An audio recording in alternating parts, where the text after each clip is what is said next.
Hello and welcome back to Middle Aged Gaming. Today we will be covering reboots. Are they mulligans or more than just that? Yeah, we don't Hey, know where Phil is, so he Brian's up in the forgot to comments. wake up. Yeah, we don't know. He's not here today, so it's just the two of us. So we're gonna try to survive as best we can.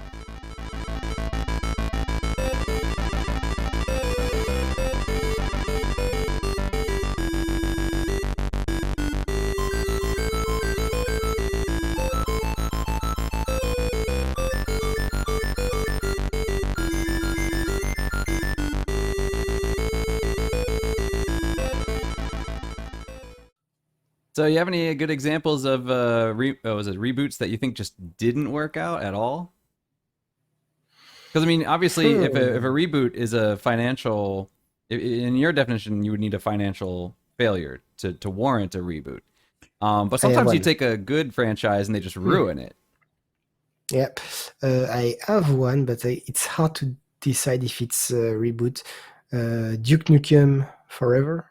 Was Okay, it Forever? I think a lot of When people released saw in that as kind of like a soft reboot kind of thing, where yeah, it was like we haven't had one in a long time, and you, it's the same as a Star Citizen. It's something which was started in 97 or 98 and took 14 years to of development. So at some point, it's not even a sequel. It is a sequel of the previous Duke Nukem 3D, but it has been so long, and the development was so horrible when it was released. Yeah, I don't know. It's between sequel and reboot. I don't know, but that was bad, extremely bad, just so bad, and not just because it's a sequel or reboot, it's just because development was so chaotic that yeah, it just didn't work. When I think when they finally released it, they were like, you know what, just put it out there. I want to be finished with it. mm. Yeah, I have some examples here. I mean, I don't know if I completely agree with them, but looking at different lists, they would often list out, what are some reboots that worked out really, really well? What are some reboots that did not work out? And one of the ones that they didn't, which I thought was kind of interesting, was Alone in the Dark, which is a callback to our video games to movies, because this Alone in the Dark seemed to follow more of the movie style than it did the original Oh, game style. that's a bad idea. Don't do Yeah. this. So if you look at like the just kind of the lighting and everything, if you look at the original, I don't have a video of it, but the original one is it's very brightly With a lit and it's torch. kind of goofy looking. Yeah, Um, it is very goofy, but yeah, it was working because you only had your torch or your phone to light up, and yeah. with all So the there were little parts where it's creatures like the trying whole to screen is escape the black light. except for a circle. Yeah, um, Exactly, yeah, yeah. yeah. And this one looks more like a cross between Silent Hill and Max Payne. I don't even really know what you would call it. Uh, A but failure. Well, okay, yeah. So this one was pretty much, yeah, it wasn't very well liked. It wasn't the worst though. The one that people seem to think it was the worst was Bionic Commando for the PS3, which, if you remember, the original Bionic Commando was basically just kind of a Contra kind of thing, right? You're just kind of side scrolling. I think you could play two players. It was an arcade cabinet, if I remember correctly. And it wasn't anything special in that it was very similar to a lot of other games, Metal Slug and that sort of thing. Well, somebody on the PS3 was thinking, hey, this game has not been around forever. Let's create a new Bionic Commando game. So they created it, and I've never played it, so I'm not quite sure. But from what I've read, it's you've got this. I think they'll show it in the video in a second. This guy's got this huge bionic arm, and I mean it's just massive. It's like twice the size of his regular arm, Mega but Man. something like that. But then I don't know if it contains the brain or parts of his dead wife. I don't know. Somehow his mechanical arm is his wife. Somehow I'm not quite Okay, sure. Yeah, fair like she enough. was integrated into it or something like that, and so he's yeah, I'm not quite sure what the logic is there. But the gameplay, from what I've heard, was not that great. It's just basically kind of It's the kind of thing that when you see like an alpha of something and it's just kind of like it's very linear and it's just like run run punch punch kill kill, you know, and it's not very deep at all.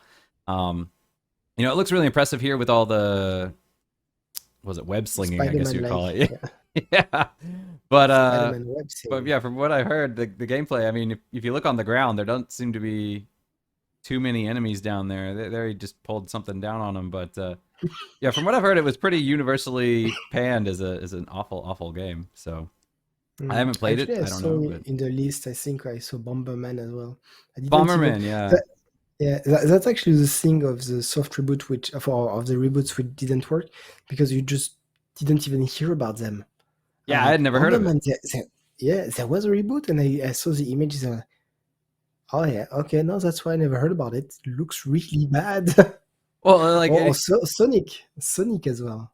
yeah, but Sonic's been. I feel like Sonic's kind of a funky one because Sonic, it's like it's been rebooted, but does Sonic ever really have like a continuous story? I mean, the original three Well, there was did, the but yeah, original three. No, there was a Sonic. Oh, I hate the name, it's but Sonic there was a, Adventure. yeah, exactly. There was a Sonic Adventures 1 and 2, I think, which Yeah, were which were fun. But no, this one is I don't know what they try to do with the human princess yeah, it was a and weird Sonic. choice. But I feel like Sonic and Mario. I feel like it's something like Sonic and Mario. You almost can't have a reboot just because it's No, but so vague as to what they um, are. They can kind of fill anything. yeah, but you can compare Sonic and Mario very well because Sonic tried. They are a very old franchise, and they try to reinvent themselves with all the new technologies. For instance, when they tried to move from 2Ds to Oh yeah, 3D, Mario did it extremely well on the 64, and then again with Mario Sunshine, which was really good, and Odyssey and all. And each time there's a Mario, there's always a new dynamic and a new, it's always quite traditional gameplay, in the end, just some new platforming. fresh ideas which makes the game fun. Always the same enemy. In Sonic, they try to, first of all, the cast. How many little critters there is in Sonic. You just Mario's need got a big Tails, cast too, maybe though. Knuckles. Yes, but not that much. You always have, Bowser as a bad guy. That's it. You always have Peach as a princess. Sometimes Daisy, but I don't, or Rosalina, but that's maybe in one game or so, something like Mm. this. Just to say it's not Peach. It's Maybe it's that's it's it. not Peach. You have Peach and not Peach. Exactly. Yeah, you have Peach, and you're tired of Peach? It's all right. Who do we have in the closet? Here, take a Rosalina. She's nice. She has a star. Perfect. But it's not Peach. Yeah, I don't really know That's all why right. they switched it up all so often either. That's weird to me. Yeah, no, no. The Mario, I think it's really a question of gameplay and story as well. The stories are always really well made in this little cartoonesque universe, and I really like how they were able to do the Mario with rabbits. Oh yeah, I think that Korean played. They always find a way to make it entertaining, and I don't think I've seen a Mario which was very boring. Problem with Sonic is that more than Mario, in the 2D game, everything was based on speed and level design. And moving this to 3D was really, really hard. And Sonic Adventure kind of, succeeded somewhere a bit, but you can't have the same impression of speed as you have on the 2D. I think they should have just keep a 2D screen on this. I don't know what you think, but no, just I going to agree. 3D was a mistake. Yeah, I agree, and definitely if you look at some of the most successful Sonics since have been like Sonic Mania, which was basically just going back to the roots and being like, hey, let's go back to 2D gameplay and whatnot. So I definitely think Mm. that now I think you could do it as kind of like a Mario Kart racer kind of thing. You could do something like that. But yeah, moving from 2D to 3D, adding that other dimension to it, it's just either your levels have to be extremely linear or you're slamming into walls every 3 seconds because you Uh, just can't I, turn on and a dime. actually, on Sonic, which is really fun, is that I think I mentioned it in previous podcasts, but you have Sonic GT and Sonic something else, which are fan made, sorry, games, and they are excellent, and they are 3D, and it's all question of the level design is really well made, so you can go extremely fast wherever you want. In the end, you'll arrive where you need to be, and you have loopings. You go so fast that you can run on water.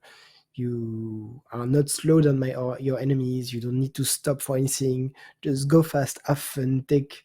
Do you remember maybe Mirror's Edge? Yeah, no, I have the original. I think I have both actually. I haven't played the So sequel, but you have point A, point B, dozen of different parkour. Run. That's it. just And get there. that's exactly. And that was very fun. And that's all Sonic needs to be, with a bit of like how do you call it in English, like Robotnik or Eggman? It.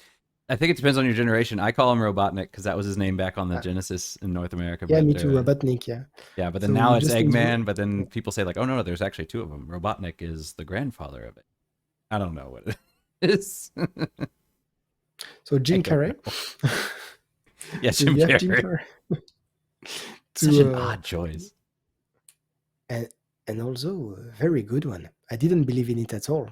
And in a movie, when you see was it the post-credit scene where he's Hmm. in the other world with his mustache like this and completely insane, and I was like, I buy that. The whole movie, I was like, I'm not so sure about this Robotnik or this Eggman. And in the post-credit, I was like, oh no, no, no, no, no. I really, I buy it. You Okay, just so need it's to kind get a of bit. You an just need to get a bit. Yeah, it's really a prequel to the character. origin Like a story to the really villain. exactly. That's the origin story of how he became. You just need to get a bit fatter. And no, no, that's an excellent bad guy. No, one of the good thing which has been, I think he carried the whole movie on his shoulder. Really, Jim Wow. Carrey. Yeah, I haven't seen that one, but yeah, I remember early on people were like, "Ew, no," and then but I heard a lot of people said like, "Actually, no, wait, I was wrong. He did a pretty good job." Um, so Sonic was existing at first, and they have to remodel it, and yeah, it looks very good. they rebooted the Character, yeah. graphics on the movie. With the no, I remember the first one. I was there. Ooh, no, you can't do that. My God, have you played Sonic at all? That's just a It was a very weird choice weird for sure. blue little alien.